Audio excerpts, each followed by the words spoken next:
La crise aura bien des effets sur les orientations budgétaires 2012 pour la région, même si la situation n'est pas alarmante puisque le budget est en hausse, 2,4 milliards d'euros, soit 0,8%, moins que l'inflation. C'est donc l'investissement qui risque d'être affecté et avoir des conséquences sur les budgets financés par le Conseil régional. Les dépenses de fonctionnement, globalement, n'augmenteront pas.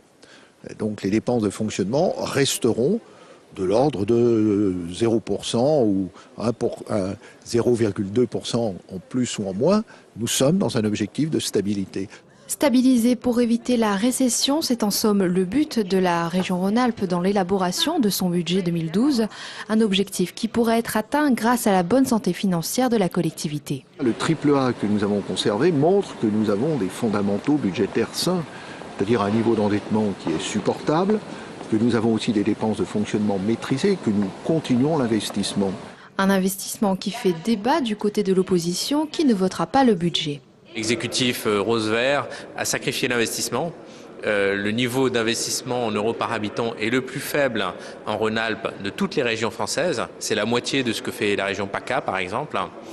Et au contraire, en laissant filer les dépenses de fonctionnement, il faut savoir que les effectifs de la région étaient 800 au début du précédent mandat, c'est à 1400 aujourd'hui.